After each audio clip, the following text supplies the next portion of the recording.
अच्छा, हम आपके साथ स्टार्ट कर रहे हैं set off and carry forward of set off और carry forward and set off losses. तो मैं आपको छोटी सी बात यहाँ पे बताना चाहता हूँ कि एक सेट ऑफ और कैरी फॉरवर्ड के केस में बहुत इंपॉर्टेंट मतलब सेक्शन है, सेक्शन 72A 72AA। ये हम आपके साथ ना देखेंगे इन the case of amalgamation and D merger के केस में। इवन शायद हमने आपके साथ ऑलरेडी ये मतलब देख लिया। तो जो रिमेनिंग है जो हमारे रहते हैं वो हम यहाँ पे देखते हैं। और इसी तरीके से डियर हमने आपके साथ एक और मतलब सेक्शन दिखा था, section 72AB set off and carry forward of the means losses in the case of the business reorganisation of the cooperative bank. तो हमने आपके साथ ऑलरेडी वो वहाँ पे देखा था। तो जो रिमेनिंग जो प्रोविजन हम आपके साथ स्टार्ट करते हैं dear, set off and carry forward and set off losses. तो मेरी बात पर थोड़ा सा ध्यान दीजिएगा। ये तो चीज़ें डियर आपने ऑलरेडी इंटर में पढ़ी हुई हैं, बट स्टिल देखेंगे दो चीज़ें होती हैं। एक होता है डियर सेट ऑफ और दूसरा होता है carry forward and set of. ठीक है, set of what, of losses. तो जो सेट ऑफ लॉसेस होते हैं वो ना दो तरीके से होते हैं। जो पहली प्रायोरिटी होती है वो पहली जो प्रायोरिटी होती है वो होती है इंट्रा हेड, और सेकंड जो प्रायोरिटी होती है वो होती है इंटर हेड।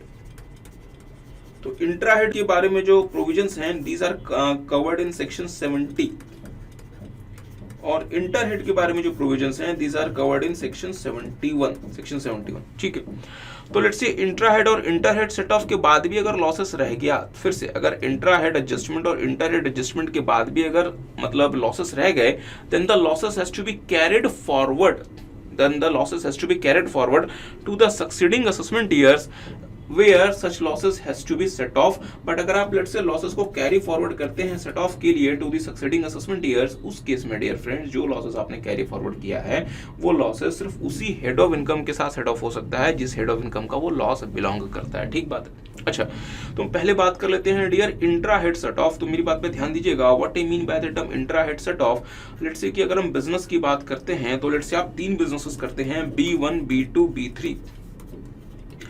तो लेट्स से B1 में आपको 10 लाख रुपए का प्रॉफिट हुआ, B2 में आपको 3 लाख रुपए का लॉस हो गया, और B3 में आपको 2 लाख रुपए का लॉस हो गया। ठीक है, B3 में आपको 2 लाख रुपए का लॉस हो गया। और लेट्स से कि आप एक और बिजनेस करते थे, लेट्स से B4, जहां पे चूंकि समय आपका थोड़ा सा खराब चल रहा था तो आपको साहब 4 लाख रुपए का, चले 5 लाख रुपए का लॉस हो गया। बट हाँ, आपने ना शेयर सेल कर दिए और आपको ना LTCG आ गया, लेट्स से अंडर सेक्शन 112 का क्योंकि अनलिस्टेड शेयर्स थे, लेट्स से 20 लाख रुपए का। ठीक है, तो अब क्या होगा, हमारे जो डियर फ्रेंड्स मतलब बिजनेस के लॉस हैं सबसे पहले वो कहां पे सेट ऑफ होंगे। और हाँ, एक और मतलब छोटी सी बात, ये जो चारों जो हमारे बिजनेसेस हैं, ये चारों के चारों बिजनेसेस डियर किस हेड में है, PGBP हेड में। तो हमने कहा कि हम सबसे पहले क्या कंसिडर करेंगे, intra head set of, intra head set off. तो इसका मतलब ये हुआ कि आपका जो बिजनेस, जो ये हमारे लॉसेस हैं 5 लाख 3 लाख और 2 लाख, आपकी जो लॉसेस हैं dear business B4 B3 and B2 में, ये जो लॉसेस हैं ये सबसे पहले किसके अगेंस्ट एडजस्ट होंगे, from the income from B1। इसको हम क्या नाम देंगे, इंट्रा हेड एडजस्टमेंट। और ये हेड कौन सा है, PGBP। मतलब PGBP के ही हेड से एक लॉस, एक जो आपका सोर्स है, अगर उसमें प्रॉफिट है और अगले में लेट्स से कि means if means there is a loss, तो साहब जिस हेड में लॉस है उस वाले हेड के लॉस को आप प्रॉफिट वाले से जो है आप उसको एडजस्ट कर सकते हैं, मीन्स प्रॉफिट वाले सोर्स से आप एडजस्ट कर सकते हैं। ठीक है, तो ऐसे केस में क्या होगा कि हम क्या बोलेंगे कि हमारी PGBP की इनकम निकल के कितनी आ रही है, 10 lakh rupees minus 3 lakh minus 2 lakh और माइनस 5 लाख। तो हमारी PGBP की इनकम कितनी आएगी, अच्छा निल हो गया। तो डियर हमारी जो PGBP की इनकम है डेट इज नल, इसमें किसी भी तरीके का लॉस नहीं हुआ। लेट्स से कि हमारा एक और कोई लॉस, एक और हमारा लेट्स से कोई मींस बिजनेस था, लेट्स से B5, इसमें 2 लाख रुपए का लॉस और आ गया। तो अब हमारे पास तो डियर और तो कोई हमारे पास PGBP हेड में इनकम नहीं है जो इस हम 2 लाख रुपए के लॉस को क्या कर सकें, सेम ईयर में एडजस्ट कर सकें। तो हम क्या करेंगे अब डियर, अब हमने ना इंट्रा हेड देख लिया, इंट्रा हेड के बावजूद क्या निकल के आ गया, लॉस। तो कोई बात नहीं, आप इस लॉस को कहां लेके जाएंगे, for the inter head adjustment for the same assessment year. तो आप क्या बोलेंगे कि आपकी जो LTCG की जो इनकम है रुपीज 20 लाख, वो अब आपकी कितनी रह गई, 2 लाख रुपए के लॉस के एडजस्टमेंट के बाद 18 लाख रुपए। तो डियर हमने क्या देखा कि सबसे पहले हम क्या करते हैं, इंट्रा हेड एडजस्टमेंट, देन हम कहां पे जाते हैं, इंटर हेड एडजस्टमेंट में। ठीक है, अच्छा, तो ये दोनों काम कर लेने के बावजूद अगर कुछ लॉस रह जाएगा तो उस लॉस को हम क्या करेंगे, carry forward and set off to the succeeding assessment years, और carry forward and set off का मैकेनिज्म दिया गया है in the provisions of the year. तो मैं आपको छोटी सी बात बता दूं, ध्यान दीजिएगा, कुछ मैं आपको इंपॉर्टेंट बात बता दूं। सैलरी हेड में डियर लॉस पॉसिबल नहीं है, ठीक है। सैलरी हेड में आप क्या क्या एक्सपेंडिचर वगैरह क्लेम कर सकते हैं, those are very clearly mentioned in section 16। इसके अलावा यार आप कुछ भी क्लेम नहीं कर सकते, तो फिर लॉस कहां से आएगा, ठीक है। दूसरा, अगर हम हाउस प्रोपर्टी की बात करें तो हाउस प्रोपर्टी में लॉस पॉसिबल है और इससे डील करता है सेक्शन 71B। पीजीबीपी की अगर हम बात करें तो लॉस पॉसिबल, इसके साथ डील करता है सेक्शन 72। अगर हम बात करें लेट्स से कैप गेन की तो इसके साथ डील करता है सेक्शन 74 वगैरह वगैरह, और भी इसमें चीजें जो हम आपके साथ देखेंगे। तो हाँ, छोटी सी बात हम आपके साथ और करना चाहते हैं। अगर हम इंट्रा हेड एडजस्टमेंट की बात करें, तो मेरी बात पे ध्यान दीजिएगा, सैलरी में तो ये एप्लीकेबल नहीं, क्योंकि सैलरी में लॉस नहीं आता, ठीक है।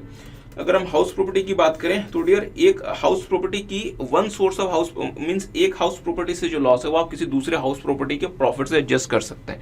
एक हाउस प्रॉपर्टी की जो लॉस है वो आप किसी दूसरे हाउस प्रॉपर्टी के प्रॉफिट से आप एडजस्ट कर सकते हैं। बट आपको कुछ याद आ रहा होगा, आपको याद ये आ रहा होगा कि आपकी हाउस प्रॉपर्टी कितने टाइप की हो सकती है।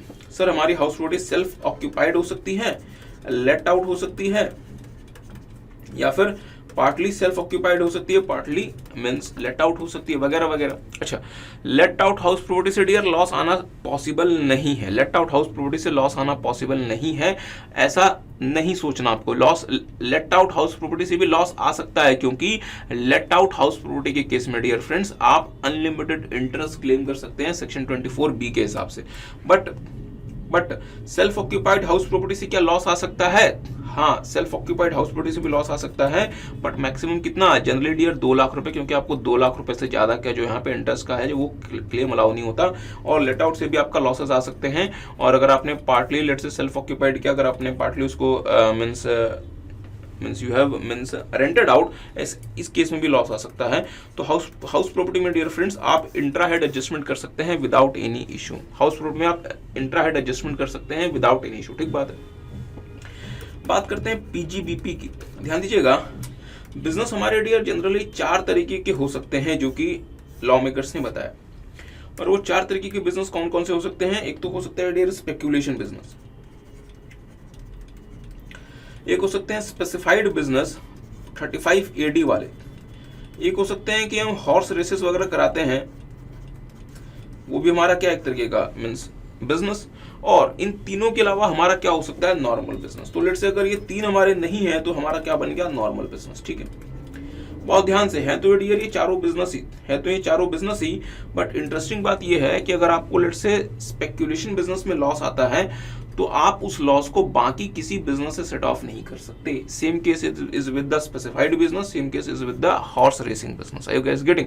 मतलब अगर आपको लॉस आया है तो आप उसको नॉर्मल बिजनेस की इनकम से सेट ऑफ नहीं कर सकते। स्पेसिफाइड बिजनेस के लॉस को आप बाकियों से सेट ऑफ नहीं कर सकते, और हॉर्स रेसेस के लॉस को आप बाकियों से सेट ऑफ नहीं कर सकते। बट हाँ, लेट्स से अगर आपके पास 2 स्पेक्यूलेशन बिजनेस है, एक से प्रॉफिट आया, अगर आपको एक से आ गया लॉस, तो आप वहां पे आपका सेट ऑफ अलाउड है। तो इसका मतलब ये हुआ कि डियर इन तीन केसेस में means specified business, speculation business और business from the activities of owning and maintaining race horses, इन 3 बिजनेस में इंट्राहेड सेटअप भी अलाउड नहीं है। बहुत ध्यान से, इन 3 बिजनेसेस में इंट्राहेड सेटअप भी अलाउड नहीं है। इन 3 बिजनेसेस में सिर्फ और सिर्फ क्या अलाउड है, इंट्रा सोर्स एडजस्टमेंट। मतलब अगर एक सोर्स से लॉस है, दूसरे सोर्स से प्रॉफिट है सेम सोर्स की, तो आप उसको एडजस्ट कर सकते हैं। बट अगर लेट्स से उससे कुछ लॉस रह गया तो आप इवन पीजीबीपी के बाकी सोर्सेस या फिर बाकी जो इनकम है उससे भी आप एडजस्ट नहीं कर सकते, ठीक बात है। बट अगर हम नॉर्मल बिजनेस की बात करें डियर, तो फिर अगर आपको नॉर्मल मतलब मींस बिजनेस में कोई लॉस है तो उस लॉस को आप एडजस्ट कर सकते हैं फ्रॉम योर स्पेसिफाइड बिजनेस और फ्रॉम योर स्पेक्यूलेशन बिजनेस। आप you can adjust that loss, ठीक है। अच्छा, तो हमने पीजीबीपी की बात कर ली, अब हम बात कर लेते हैं लेट्स से कैपिटल गेन की। एक और छोटी सी बात हम आपको ये बताना चाहते हैं डियर कि जो हॉर्स रेसेस होते हैं that is a kind of the means business for us, but law maker ने इसको अलग तरीके से थोड़ा सा मतलब मींस ट्रीट किया हुआ है, ठीक है। अच्छा, अगर हम कैपिटल गेन की बात करें तो डियर आपको पता है कैपिटल गेन हमारे दो तरीके के हो सकते हैं, एक हो सकता है शॉर्ट टर्म और दूसरा हो सकता है हमारा लॉन्ग टर्म। ध्यान दीजिएगा डियर, लॉन्ग टर्म में आपको जनरली टैक्स कितना पे करना पड़ता है साहब, 10% या फिर 20%, और शॉर्ट टर्म में आपको जनरली टैक्स कितना पे करना पड़ता है, 15% या फिर 30%। आई यू गाइस गेटिंग? तो लॉ मेकर ने ये कहा कि यार अगर आपका लॉन्ग टर्म का लॉस है तो आप इसको शॉर्ट टर्म से एडजस्ट नहीं कर सकते। ध्यान दीजिएगा, लॉन्ग टर्म का अगर लॉस है तो वो शॉर्ट टर्म से एडजस्ट नहीं हो सकता है, वो शॉर्ट टर्म कैप गेन से एडजस्ट नहीं हो सकता। बट यदि शॉर्ट टर्म का लॉस है तो वो लॉन्ग टर्म कैपिटल गेन से भी एडजस्ट हो सकता है और वो शॉर्ट टर्म कैपिटल गेन से भी एडजस्ट हो सकता है। मींस ये दोनों से एडजस्ट हो सकता है। बट लॉन्ग टर्म जो कैपिटल लॉस है वो सिर्फ और सिर्फ लॉन्ग टर्म से ही एडजस्ट हो सकता है, वो शॉर्ट टर्म कैपिटल गेन से एडजस्ट नहीं हो सकता। ठीक है, अब बात कर लेते हैं dear inter head adjustment. Inter head adjustment का मतलब क्या हुआ कि अगर आपके एक हेड ऑफ इनकम में लॉस है तो आप उसको बाकी हेड्स के प्रॉफिट से एडजस्ट कर सकते हैं। तो ध्यान दीजिएगा, जैसे मैंने आपके साथ पहले भी कहा कि सैलरी हेड में लॉस नहीं आ सकता, सैलरी हेड में खुद का लॉस नहीं आ सकता। ठीक है, हाउस प्रॉपर्टी की बात करें तो हाउस प्रॉपर्टी हेड में डियर लॉस आ सकता है और अच्छा खासा लॉस आ सकता है, और आप उस हाउस प्रॉपर्टी के लॉस को बाकी हेड से भी एडजस्ट कर सकते हैं, बट मैक्सिमम 2 लाख रुपए तक, अप टू ₹2 लाख। 2 लाख रुपए के बियॉन्ड आप हाउस प्रॉपर्टी हेड के लॉस को किसी और हेड से सेट ऑफ नहीं कर सकते। ठीक है, पीजीबीपी के लॉस को आप किसी भी हेड से सेट ऑफ कर सकते हैं टू एनी एक्सटेंट। जैसे मैंने ये बात कही, मैं यहाँ पे थोड़ी सी बात और बताना चाहता हूँ।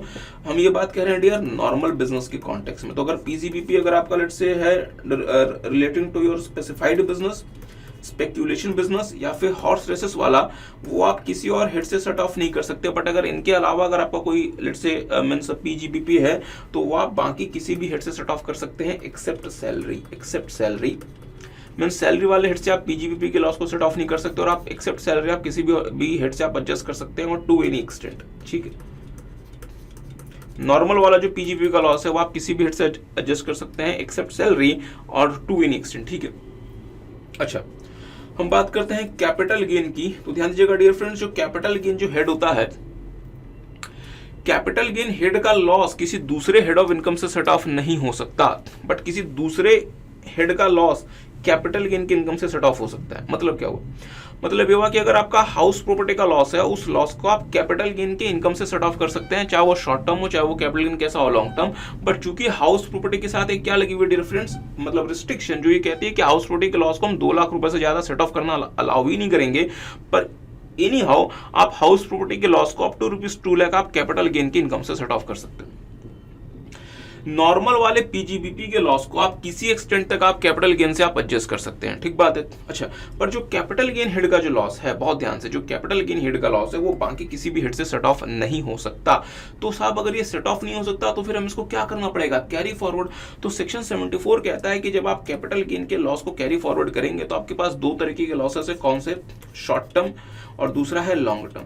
तो आप अगर आप लॉन्ग टर्म लॉस को कैरी फॉरवर्ड करते हैं तो आप उसको फ्यूचर में भी सिर्फ और सिर्फ लॉन्ग टर्म कैपिटल गेन से एडजस्ट कर सकते हैं। बट अगर आप शॉर्ट टर्म कैपिटल लॉस को अगर आप कर रहे हैं तो आप इसको मतलब फ्यूचर में शॉर्ट टर्म कैपिटल गेन से भी एडजस्ट कर सकते हैं और आप इसको लॉन्ग टर्म कैपिटल गेन से भी एडजस्ट कर सकते हैं। इस बात का थोड़ा सा ध्यान रखना है। तो जल्दी से हम आपके साथ आते हैं हमारे मेन प्रोविजंस में। देखेंगे dear, set off losses from one source against income from another source under the same head of income, the losses incurred by the assessee in respect of one source shall be set off against the income from another source under the same head of income. पर इसमें कुछ impermissible inter source set off क्या क्या है? Losses, long term capital loss. तो हमने आपको कहा था कि अगर हम लॉन्ग टर्म कैपिटल लॉस अगर हमारे पास आ रहा है तो वो सिर्फ और सिर्फ लॉन्ग टर्म कैपिटल गेन से एडजस्ट हो सकता है, वो शॉर्ट टर्म कैप गेन से एडजस्ट नहीं हो सकता। भले लॉन्ग टर्म कैपिटल लॉस और शॉर्ट टर्म कैपिटल लॉस दोनों किसका पार्ट है? Income under the head capital gain. But साहब यहाँ पे सेम हेड का होके भी आप आपस में इंटरएडजस्ट नहीं हो सकते। स्पेक्यूलेशन लॉस हमने आपके साथ देखा था कि speculation loss dear friends normal PGBP के इनकम से या स्पेसिफाइड बिजनेस से बाकी से किसी से भी एडजस्ट नहीं हो सकता। Losses from the activities of owning and maintaining race horses, अगर यहाँ पे कोई आपको अगर मतलब लॉस है तो आप इसको किसी दूसरे से आप इसको एडजस्ट नहीं कर सकते। और losses from the specified business आप डियर किसी और से आप एडजस्ट नहीं कर सकते। हाँ, अगर आपके पास 2 स्पेसिफाइड बिजनेस है तो आप आपस में एडजस्टमेंट आपका हो सकता है, बट आप स्पेसिफाइड बिजनेस के लॉस को आप किसी और बिजनेस के प्रॉफिट से सेट ऑफ नहीं कर सकते, चाहे वो आपका नॉर्मल बिजनेस हो, चाहे वो आपका स्पेक्यूलेशन बिजनेस हो, चाहे वो आपका कैसा भी बिजनेस हो। ठीक है। अच्छा, इंटर हेड एडजस्टमेंट हमने कहा था कि अगर लेट्स से कि इंट्रा हेड एडजस्टमेंट से काम नहीं चलेगा तो हम कहां मूव कर जाएंगे? Inter head adjustment. But inter head adjustment में भी कौन कौन से एडजस्टमेंट्स अलाउड नहीं है? सबसे पहले losses under the head losses under the head PGBP आप इसको एडजस्ट कर सकते हैं, but except salary losses under the head cap gain के लॉस को डियर आप किसी और हेड की इनकम से सेट ऑफ नहीं कर सकते, बट किसी और हेड के लॉस को आप कैपिटल गेन की इनकम से सेट ऑफ कर सकते हैं, तो ध्यान दीजिएगा। अच्छा, where the net result of the computation under any head of income other than cap gain is a loss, the assessee can set off such loss against his income assessable for that assessment year under any other head including cap gain। तो इसका simple सा मतलब ये है कि साहब cap gain income available है कि साहब किसी और लॉस को आप इससे एडजस्ट कर सकते हैं। आगे बढ़ते हैं, losses under the head income from house property where the net result of the computation of the income under the house property is a loss, तो आप उसको बाकी किसी भी हेड से आप एडजस्ट कर सकते हैं, बट यार मैक्सिमम 2 लाख रुपए, ठीक है। और speculation loss, losses from the activities owning in maintaining race horses and others and specified business, आप डियर इसको किसी भी हेड से आप एडजस्ट नहीं कर सकते, ठीक है। आप बस आप इसको जो है वो मींस कैरी फॉरवर्ड कर सकते हैं, और कैरी फॉरवर्ड करके भी आप भविष्य में जो है उसको इसी हेड ऑफ इनकम से आप इसको मतलब सेट ऑफ कर सकते हैं। ऑर्डर ऑफ सेट ऑफ याद करें डियर, और ऑर्डर ऑफ सेट ऑफ मतलब सुप्रीम कोर्ट का केस था mother refrigeration private means limited का, जिसमें सुप्रीम कोर्ट ने कहा था कि ऑर्डर ऑफ सेट ऑफ क्या होगा। सबसे पहले आपको क्या एडजस्ट करना है, जैसे आपके जो प्रॉफिट्स हैं, इस प्रॉफिट्स के, इस बिजनेस प्रॉफिट के इसमें से सबसे पहले आपको क्या एडजस्ट करना है, करंट ईयर डेप्रिसिएशन माइनस करना है, करंट ईयर डेप्शन। दूसरा, current year expenditure on scientific research. तीसरा, current year family planning expenses, but to the extent allowed, आपको पता है 20% तक अगर आपने कोई कैपिटल एक्सपेंडिचर किया है तो फिर 20% of the capital expenditure allowed होता है। अच्छा, इन तीनों को एडजस्ट कर देने के बाद ये तो हमारे किससे डील करते हैं, ऑफ द करंट ईयर। इनको डील कर लेने के बाद फिर हम क्या मतलब कंसिडर करेंगे, ब्रॉड फॉरवर्ड बिजनेस लॉसेस। ध्यान दीजिएगा, brought forward business losses, brought forward business losses को एडजस्ट करने के बाद हम क्या एडजस्ट करेंगे, ब्रॉड फॉरवर्ड अनअब्सॉर्ब्ड डेप्रिसिएशन, और इसके बाद फिर brought forward expenditure on scientific research, और then brought forward expenditure of family planning, ठीक बात है। So this is how the series will move. इसमें ध्यान रखने वाली बात यह है डियर फ्रेंड्स कि जो आपके ब्रॉड फॉरवर्ड ये जो है मतलब चीजें, इसके पहले आपको क्या एडजस्ट करना पड़ जाएगा, इसके पहले आप क्या एडजस्ट कर सकते हैं, ब्रॉड फॉरवर्ड बिजनेस लॉस, क्योंकि आपको पता है डियर फ्रेंड्स ये जो आपके जो तीनों जो आइटम्स हैं, these can be carried for unlimited years, but आपका जो ब्रॉड फॉरवर्ड बिजनेस लॉस है आपका मैक्सिमम कैरी हो सकता है फॉर द 8 असेसमेंट ईयर। तो अगर आप इसको पहले सेट ऑफ नहीं करेंगे तो ये लैप्स कर सकता है, इसलिए पहले हमें क्या एडजस्ट करना पड़ेगा, brought forward business loss. Depreciation unabsorbed वगैरह जो है आप उसको बिजनेस लॉस को एडजस्ट करने के बाद भी आप एडजस्ट कर सकते हैं, ठीक है। अच्छा, ऑर्डर ऑफ सेट ऑफ हमने देखा, carry forward of losses in case of house property. तो हाउस प्रॉपर्टी की हमने आपके साथ बात की थी कि आप हाउस प्रॉपर्टी के लॉस को आप बाकी हेड से आप एडजस्ट कर सकते हैं, बट रुपीज 2 लाख रुपए तक, और अगर लेट्स से कि कोई आपका अनअब्सॉर्ब्ड लॉस रह गया तो आप उसको 8 असेसमेंट ईयर तक आप कैरी फॉरवर्ड कर सकते हैं, immediately succeeding the assessment year the loss was first computed. But बहुत ध्यान से डियर, अगर आपने लेट्स से 115 बीएससी ऑप्ट कर लिया, में अगर आपने ऑल्टरनेट टैक्सेशन रिजीम ऑप्ट कर लिया, उस वाले केस में बहुत इंपॉर्टेंट मेरी बात पे ध्यान दीजिएगा, अगर आपने एटीआर ऑप्ट कर लिया तो आपको पता है अगर आप एटीआर ऑप्ट करते हैं तो हाउस प्रॉपर्टी के रिगार्ड्स में 2 कंसेक्वेंसेस होते हैं। पहला ये कंसेक्वेंस होता है कि आप जो है वो सेल्फ ऑक्यूपाइड हाउस प्रॉपर्टी का इंटरेस्ट एक्सपेंडिचर क्लेम नहीं कर सकते 25B में, ठीक मतलब 24B में। और दूसरा, हाउस प्रॉपर्टी के हेड से अगर कोई लॉस आ रहा है तो आप उसको बाकी हेड से सेट ऑफ नहीं कर सकते, जो कि आप नॉर्मल टैक्सेशन रिजीम में डियर 2 लाख रुपए तक का लॉस आप एडजस्ट कर सकते थे, बट अगर आपने एटीआर ऑप्ट कर लिया तो आप उस 2 लाख रुपए के लॉस को भी आप बाकी हेड ऑफ इनकम से एडजस्ट नहीं कर सकते, ठीक है। आगे आते हैं dear, business loss, very very very important. Business loss के बारे में ये कहा जाता है कि बिजनेस लॉस को आप कितने समय तक कैरी फॉरवर्ड कर सकते हैं, 8 साल तक। तो बिजनेस लॉस को अगर आप सेम ईयर अगर आप इंटर रेट एडजस्टमेंट करना चाहें तो कर सकते हैं, बट एक्सेप्ट सैलरी। और बिजनेस लॉस के बारे में डियर एक बहुत इंपॉर्टेंट एस्पेक्ट है कि बिजनेस लॉस को वही सेट ऑफ कर सकता है, वही मींस कैरी फॉरवर्ड करके मतलब सेट ऑफ कर सकता है जिस पर्सन ने वो बिजनेस लॉस इंकर किया हो। Means same assessee can carry forward the business loss and set of it. तो इसमें कुछ एक्सेप्शंस हैं इसके, ध्यान दीजिएगा। पहला एक्सेप्शन क्या है, सक्सेशन बाय इनहेरिटेंस। बहुत ध्यान से साहब, सक्सेशन बाय इनहेरिटेंस। बट अगर आपका सक्सेशन हुआ है by a mode other than inheritance, by a mode other than inheritance, तो सेक्शन 78 सबसेक्शन 2 कहता है कि उस केस में बिजनेस लॉस आप कैरी फॉरवर्ड करके सेट ऑफ नहीं कर सकते। तो अगर कोई सक्सेशन हुआ है बाय इनहेरिटेंस, उस केस में डियर फ्रेंड्स प्रीडिसेसर का जो लॉस है वो सक्सेसर जो है वो सेट ऑफ कर सकता है इन फ्यूचर ईयर्स। बट साहब आपको पता है टोटल जो ईयर्स आपको अलाउड होगा प्रीडिसेसर प्लस दी मीन्स सक्सेसर, वो 8 साल से ज्यादा नहीं होगा, मीन्स वो 8 साल तक ही चलेगा, 8 साल से ज्यादा आपका लॉस वो नहीं चलेगा। बट कंडीशन क्या है डियर, सक्सेशन बाय इनहेरिटेंस। और एक बहुत फेमस केस आया था जिसका नाम है CIT versus Madhukant M Mehta, apex court का, मतलब सुप्रीम कोर्ट ने यहाँ पे कहा था, तो मेरी बात पे थोड़ा सा ध्यान दीजिएगा। हमने कहा कि लेट्स से कि अगर सक्सेशन हुआ है बाय इनहेरिटेंस, इनहेरिटेंस का मतलब क्या होता है, because of the death of a person, ठीक है। तो इस केस में जो सक्सेसर होता है, he is entitled to claim the set off the brought forward losses means belonging to the previous years of the means मतलब predecessor, ठीक बात है। सुप्रीम कोर्ट ने in the case of CIT versus Madhukant M Mehta के case में कहा था कि लेट्स से कि कोई बिजनेस है, इस बिजनेस में लॉस हो गया, और लेट्स से कि फादर थे कोई, उनकी मतलब डेथ हो गई, और इनके सन्स ने इस बिजनेस को आगे मींस कंटिन्यू किया। बट इन्होंने क्या किया कि आगे बिजनेस को कंटिन्यू तो किया, बट एक पार्टनरशिप फर्म के फॉर्म में कंटिन्यू किया, एक पार्टनरशिप फर्म के फॉर्म में कंटिन्यू किया।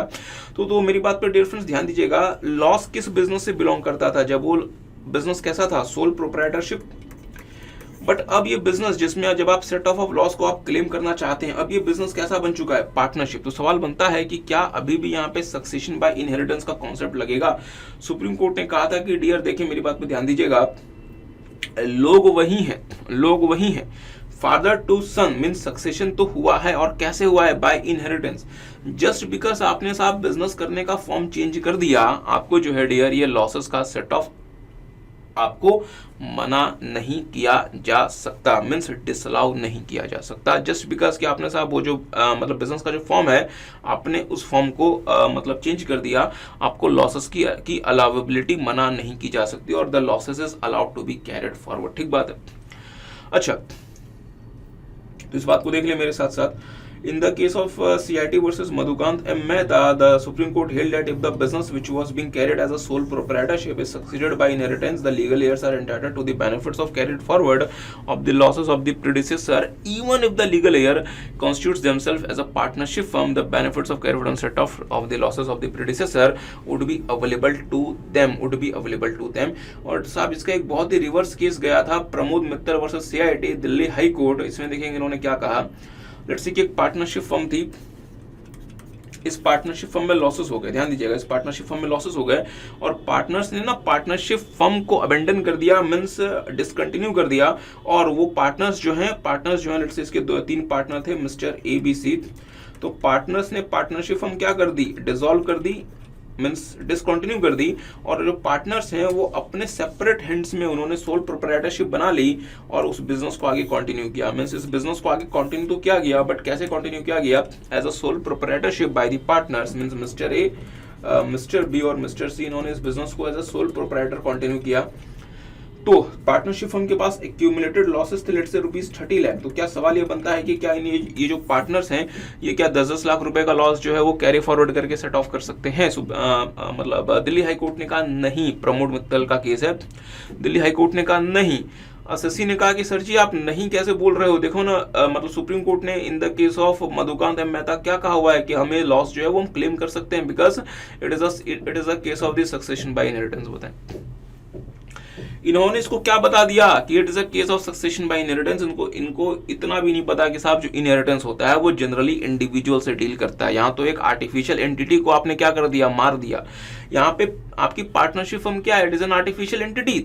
इवन सर आर्टिफिशियल भी कहना गलत है, it is a what, it is a means legal entity.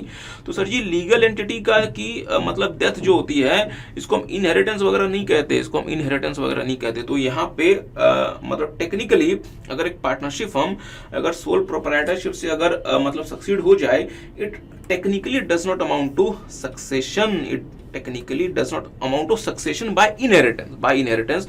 तो चूंकि ये सक्सेशन बाय इनहेरिटेंस ही नहीं है, तो पार्टनरशिप फर्म के लॉसेस को जो पार्टनर्स हैं वो कैरी फॉरवर्ड नहीं कर सकते। भले वो मतलब पार्टनरशिप फर्म के जो मतलब मींस लॉसेस हैं उसको पार्टनर्स जो हैं अगर उन्होंने सोल प्रोप्राइटरशिप अगर बना ली, they can not carry forward, ठीक है। आगे आते हैं अमलगमेशन और डीमर्जर डियर। अगर अमलगमेशन और डीमर्जर अगर 72A और 72AA वाला है तब तो लॉसेस कैरी फॉरवर्ड हो सकते हैं, अदरवाइज वो लॉसेस कैरी फॉरवर्ड नहीं हो सकते। हमने आपके साथ पहले भी देखा था। सक्सेशन ऑफ बिजनेस एंटिटीज याद करें डियर फ्रेंड्स, बिजनेस एंटिटीज की मतलब सक्सेशन जैसे डियर कोई अनलिस्टेड पब्लिक कंपनी या कोई पार्टनरशिप फर्म अगर LLP में कन्वर्ट हो जाए और अगर लेट्स से कि कंडीशंस ऑफ सेक्शन 4713 अगर कंप्लाई कर लिए जाएं, 4713 भी अगर फुलफिल कर दिए then it is the case of the means succession of the business entities. उस केसेस में आप लॉसेस को आप कैरी फॉरवर्ड कर सकते हैं। दूसरा कि लेट्स से कि अगर कोई प्रोप्राइटरशिप कंसर्न या अगर कोई फर्म जो है वो अगर कंपनी की तरह से अगर मतलब सक्सीड हो जाए और अगर लेट्स से कि अगर आपने सेक्शन 4713 के अगर आपने कंडीशन को अगर आपने फुलफिल कर दिया then you are entitled to carry forward the loss. ठीक है। Business reorganisation of cooperative banks हमने देखा था कि अगर आपने 72AB के कंडीशंस को पूरा कर दिया आप जो है लॉसेस को कैरी फॉरवर्ड कर सकते हैं।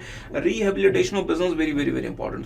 तो डियर फ्रेंड्स लेट्स से कि अगर आपका बिजनेस कुछ स्पेसिफिक केसेस की वजह से बंद हो गया और अगर आप उस बिजनेस को रिवाइव कर लेते हैं विदिन 3 इयर्स तो लेट्स से कि अगर हम आपका कोई बिजनेस था और लेट्स से किसी बहुत बड़े मेजर नेचुरल मींस डिजास्टर की वजह से आपके बिजनेस को बंद करना पड़ा और लेट्स से यहाँ पे इस दिन जो लॉसेस थे लेट्स से 50 लाख रुपए के लॉसेस थे।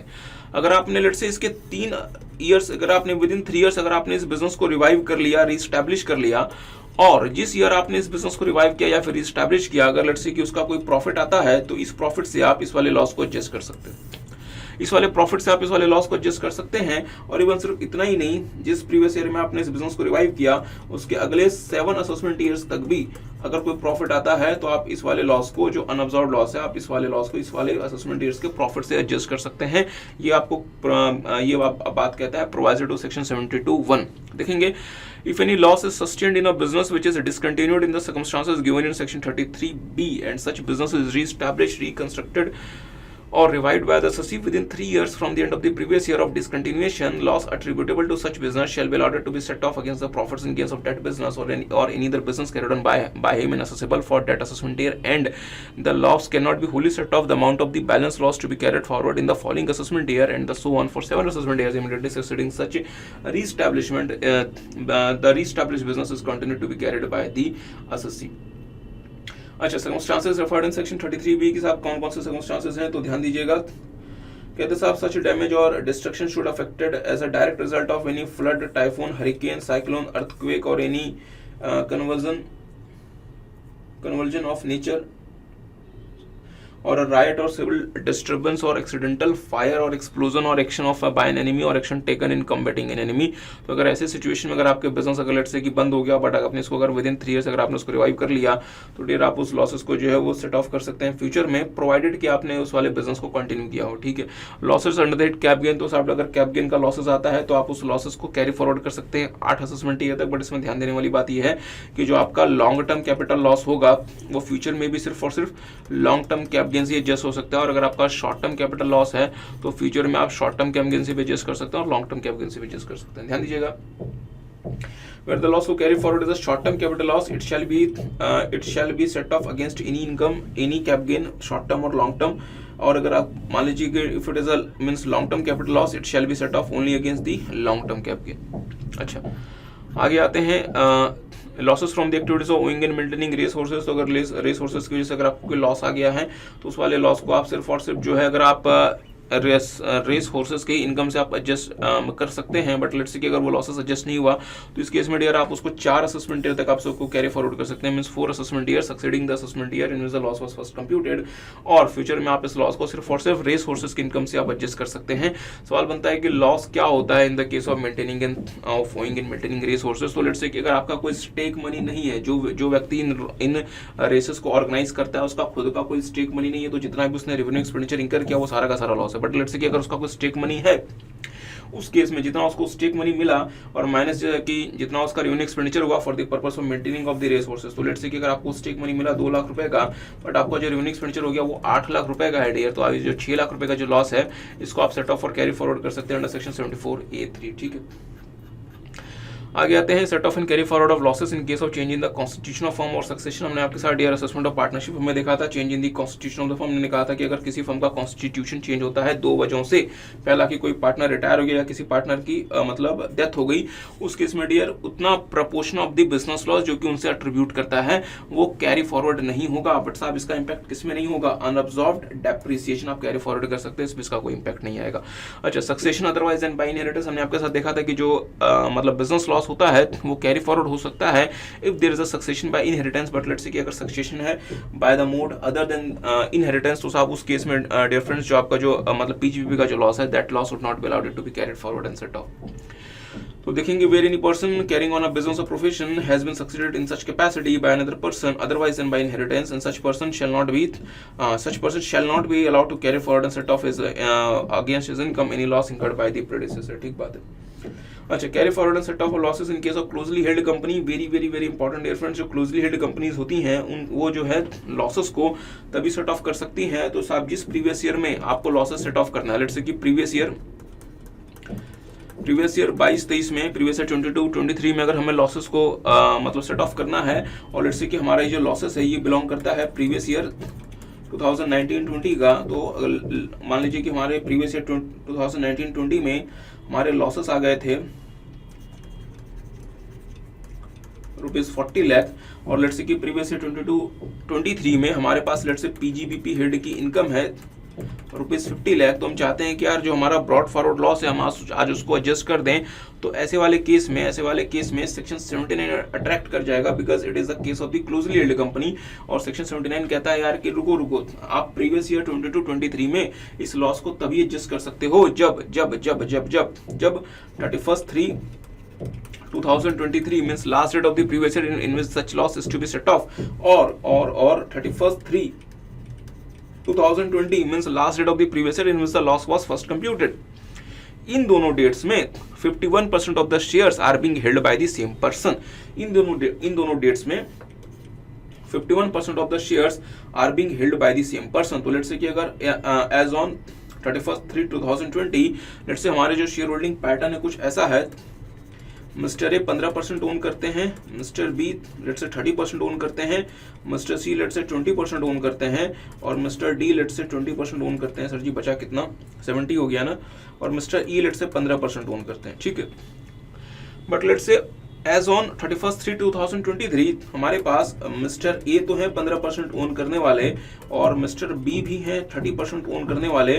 बट साहब अब ये जब सी डी ई अब हमारे साथ नहीं रहे, मतलब इस फर्म के हमारे काम के साथ नहीं रहे, इन्होंने अपने शेयर्स को सेल ऑफ कर दिया लेट्स से मिस्टर एफ को, और मिस्टर एफ जो है डियर अब ये ओन करते हैं 55%। ठीक बात है। तो मुझे बताएंगे क्या इन दो डेट्स में कौन से दो dates 31/3/2020 the last date of the previous year in which the loss was first computed and 31/3/2023 the last date of the previous year in which the loss is to be set off।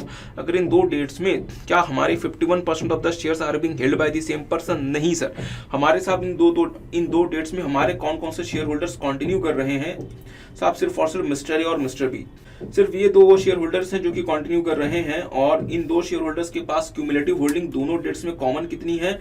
पहले वाले case में 45% और दूसरे case में 45%। इसका मतलब ये हुआ सर कि सिर्फ और सिर्फ 45% of the shares are being held by the same person as on the 31/3/2020 as well as 31/3/2023। इसलिए आप जो है साहब प्रीवियस ईयर 22-23 में प्रीवियस ईयर 19-20 के लॉसेस को आप सेट ऑफ नहीं कर सकते।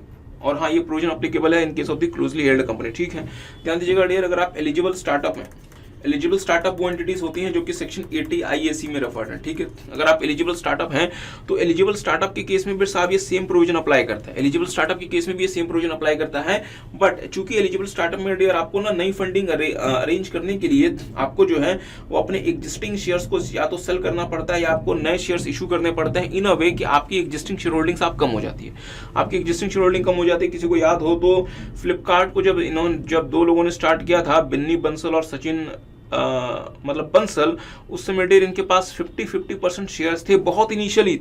आज इन दोनों के पास क्यूमुलेटिव 5-10% भी शेयर्स नहीं है, क्योंकि आपको साहब अगर अपने स्टार्टअप का एक्सपेंशन करना पड़ता है तो आपको नए नए इन्वेस्टर्स लेकर आने पड़ते हैं और उन इन्वेस्टर्स को आपको अपनी इक्विटी देनी पड़ती है, अपनी इक्विटी देनी पड़ती है। ठीक है, अच्छा, जो स्टार्टअप कंपनीज होती हैं डियर, वो जनरली 10 साल तक ऑफ देयर स्टार्टिंग पीरियड वो जनरली मतलब डियर फ्रेंड्स प्राइवेट कंपनीज रहती हैं, वो जनरली 10 साल तक पब्लिक कंपनी नहीं बन पाती। 10 साल तो मैं कम कह रहा हूँ डियर, कभी कभी 15-15 साल तक जो मतलब स्टार्टअप होते हैं वो हो सकता है कि स्टॉक मार्केट में लिस्ट ना हो। ठीक है, 10 साल तक तो होता ही होता है, 15 साल तक हो सकता है कि आप लिस्ट ना हो पाए। तो मेरी बात पर थोड़ा सा ध्यान दीजिएगा, ज़्यादा समय ना लगाते हुए। मैंने कहा कि अगर आप एक एलिजिबल स्टार्टअप हैं तो आपके पास भी ये सेम कंडीशन अप्लाई करती है, और वो मतलब कंडीशन क्या है कि shares to be held by the same person, मतलब शेयर होल्डिंग क्राइटेरिया।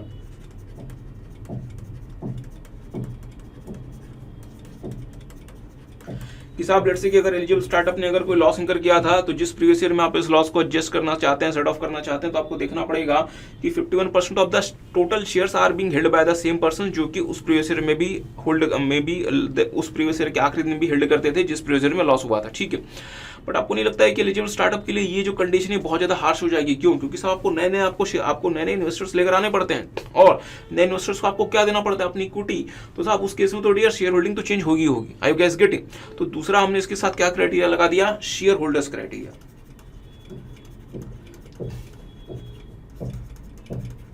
तो पहला क्राइटेरिया क्या था? शेयर होल्डिंग क्राइटेरिया, जहां पे हम ये कहते हैं यार कि at least 51% of the shares are being held by the same person. Second हमने क्या लगा दिया? Share holders criteria. और ये शेयर होल्डर्स क्राइटेरिया डियर सिर्फ और सिर्फ उन लॉसेस के लिए है जो कि आप इंकर करते हैं with in first 7 year of incorporation. क्योंकि लॉ मेकर ये कहते हैं कि यार स्टार्टअप के लिए ना 7 साल काफी होते हैं। 7 साल में स्टार्टअप या तो मतलब बन जाते हैं या तो मतलब बंद हो जाते हैं। ठीक है, क्योंकि 7 साल के बाद जो स्टार्टअप्स होते हैं या तो वो अच्छे खासे अपने मतलब बिजनेस में आ जाते हैं, या 7 साल के बाद अगर उनको सर्वाइव नहीं करना होता तो फिर वो सर्वाइव नहीं करते, दे simply want up discontinue their business. ठीक है, तो शेयर होल्डर्स जो क्राइटेरिया है डियर, वो सिर्फ और सिर्फ उन लॉसेस के लिए जो आप इंकर करते हैं जो आप इंकर करते हैं with in first 7 year of incorporation. ये क्राइटेरिया क्या कहता है कि साहब जिस प्रीवियस ईयर का लॉस है, लेट्स से मेरा लॉस है प्रीवियस ईयर 21 और मेरे लेट्स से प्रॉफिट्स आ गए प्रीवियस ईयर 22-23 में। तो जिस प्रीवियस ईयर का लॉस है, लेट्स से कि साहब प्रीवियस ईयर 2021 में ना हमारा लॉस हो गया लेट्स से 100 करोड़ रुपए, और हमारे पास प्रीवियस ईयर 2021 में एज ऑन 31/3/2021 हमारे स्टार्टअप फाउंडर थे ABCD, सबके पास 25% शेयर्स थे। ठीक है, बट हमें अच्छा खासा लॉस हो गया, अब हमारे लिए सर्वाइवल मुश्किल हो गया, तो हमें फिर नए इन्वेस्टर्स लेकर आने पड़े। और लेट्स से कि हमने ना 3 नए इन्वेस्टर्स हम लेकर आए, और हमने उनको भी जो है वो बराबर उनको भी हमने ना लेट्स से 20% शेयर्स दे दिए। तो अब हमारे पास एज ऑन 31/3/2023 लेट्स से अब हमारे पास लेट्स से 6 इन्वेस्टर्स हैं, लेट्स से ABCD, तो हम पहले भी थे, और लेट्स से E और F हमारे 2 नए इन्वेस्टर्स आ गए, क्योंकि उन्होंने हमें फंड दिया है टू कंटिन्यू द बिजनेस। अगर उनसे पैसा नहीं मिलता तो साहब हमें अपना बिजनेस बंद करना पड़ जाता। ठीक है, तो अब हमारे पास कितने मतलब शेयर होल्डर्स हैं? अब हमारे पास डियर फ्रेंड्स कितने शेयर होल्डर्स हैं? अब हमारे पास 6 शेयर होल्डर्स हैं, और हमारी शेयर होल्डिंग का पैटर्न कुछ ऐसा है कि लेट्स से इनके पास 25% और हम सबके पास 12.5%। तो मुझे बताएंगे डियर कि क्या शेयर होल्डिंग क्राइटेरिया पूरा हुआ? शेयर होल्डिंग क्राइटेरिया क्या कहता है कि जिस प्रीवियस ईयर का लॉस है उस प्रीवियस ईयर में, और जिस प्रीवियस ईयर में आप उस लॉस को सेट ऑफ करना चाहते हैं, दोनों प्रीवियस ईयर में at least 50% of the shares are being held by the same person. क्या यहाँ पे ऐसा हुआ? नहीं सर, नहीं।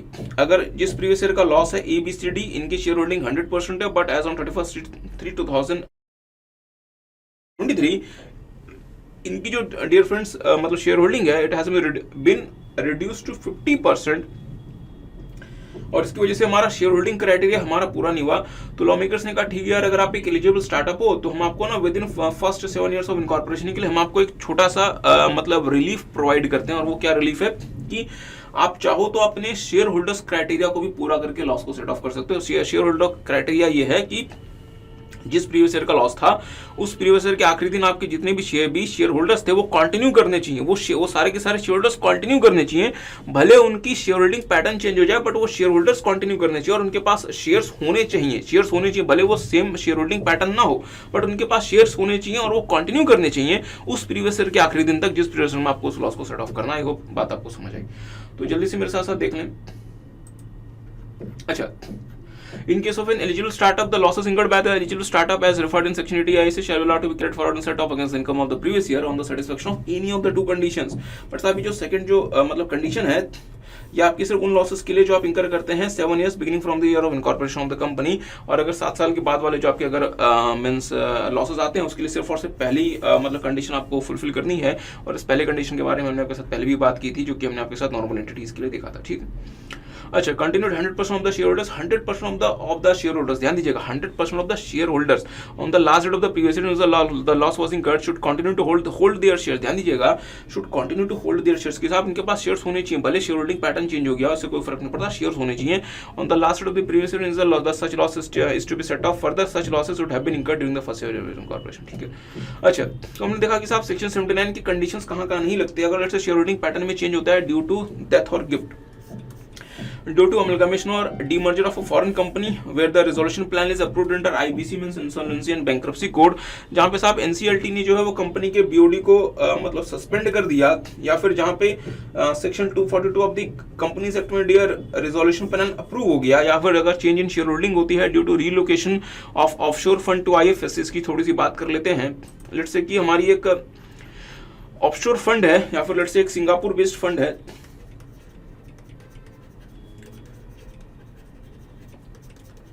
जिसका नाम है let's say Singapore tiger globe tiger fund. ठीक है, सिंगापुर टाइगर फंड। ठीक है, मान लीजिए कि कोई प्राइवेट कंपनी है भारत में जिसका नाम है ABC private limited. Singapore tiger fund जो है डियर ये 60% ऑफ द शेयर्स ओन करती है, 60% of the shares of ABC private limited. ठीक है, let's say Singapore tiger fund ने रीलोकेशन कर दी अपने पोर्टफोलियो की इंडिया में IFSC में, और यहाँ पे लेट्स से कि उन्होंने कंपनी स्ट्रक्चर बनाया और जिसको लेट्स से AIF3 की तरह से इनकॉर्पोरेट करवाया, AIF3 की तरह से इनकॉर्पोरेट करवाया और इसका नाम रख दिया let's say India tiger fund.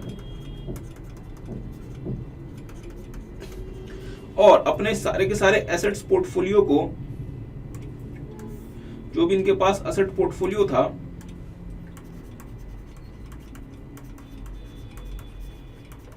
इसको ट्रांसफर कर दिया to the India tiger fund. और इस एसेट पोर्टफोलियो में साहब ABC प्राइवेट लिमिटेड के शेयर्स भी थे। तो इफेक्टिवली क्या हुआ कि हमने क्या देखा कि ABC प्राइवेट लिमिटेड के जो शेयर्स थे, ABC प्राइवेट लिमिटेड के जो शेयर्स थे वो किससे किसके पास चले गए, वो साहब सिंगापुर टाइगर फंड से इंडिया टाइगर फंड के पास चले गए। मतलब साहब change in the share holding हो गया, और जैसे change in the share holding हुआ सेक्शन 79 यहाँ पर अट्रैक्ट हो सकता था, और ABC प्राइवेट लिमिटेड जो है वो हो सकता है कि अपने लॉसेस को सेट ऑफ ना कर सके। तो ऐसे सिचुएशन को डील करने के लिए एक सेक्शन 79 का एक्सेप्शन है जिसने ये कहा, ध्यान दीजिएगा, where changes in the share holding takes place in a company during the previous on account of relocation of the fund referred to in explanation to section clause 7AC और 7AD of section 47, जो basically कहता है कि अगर आप relocation करते हैं from the original fund to the means resulting fund. और इवन हमने आपके साथ ये तो हमने आपके साथ कैप गेन में भी तो मतलब देखा तो था। अच्छा, आगे आते हैं relaxation in case of statewise public sector company. तो लेट्स से डियर फ्रेंड्स, अगर कोई पब्लिक सेक्टर कंपनी है जिसकी स्ट्रेटेजिक मींस डाइवेस्टमेंट कर दी सरकार ने, और स्ट्रेटेजिक डाइवेस्टमेंट के बाद लेट्स से कि वो अगर एक क्लोजली हेल्ड कंपनी बन गई, तो सर जी फिर चूंकि आप क्लोजली हेल्ड कंपनी बन गया, change in the share holding हो गई, और यहाँ पे जो है वो सेक्शन 79 अट्रैक्ट हो सकता था। बट साहब पब्लिक सेक्टर कंपनी के लॉसेस को सेट ऑफ करने के लिए हमने ये अलाउ कर दिया कि ठीक है साहब आपके ऊपर सेक्शन 79 नहीं लगेगा, प्रोवाइडेड कि आपकी जो पेरेंट कंपनी है वो खुद से या अपनी सब्सिडरीज के साथ मतलब मिलके कम से कम 51% ऑफ आपके शेयर्स को रखे। ठीक है, और जब तक ये आपके शेयर्स को रखती है तब तक ये लॉसेस का सेट ऑफ होता रहेगा। बट जिस दिन ये कंपनी अपनी मतलब सब्सिडीज के साथ मिल के या फिर मतलब इंडिविजुअली अगर वो 51% ऑफ द शेयर्स को सीज कर देती है टू होल्ड, उस प्रीवियस ईयर से डियर वो सेट ऑफ आपको अलाउड नहीं होगा। अगर लेट्स से कि अगर आपका पूरा का पूरा सेट ऑफ इसके पहले हो गया तब तो कोई बात ही नहीं है। अच्छा, तो देख लें section relaxation in case of 12 public sector company, section 79 shall not apply to a 12 public sector company which has become so as a result of strategic divestment, provided the ultimate holding company immediately after the completion of strategic divestment continues to hold directly or indirectly or through its subsidiary at least 15% of the voting powers of such company in aggregate। ठीक है, ध्यान दीजिएगा, accordingly the losses incurred in any previous year prior to and including the previous of strategic divestment shall be carried forward by the Australian public sector company.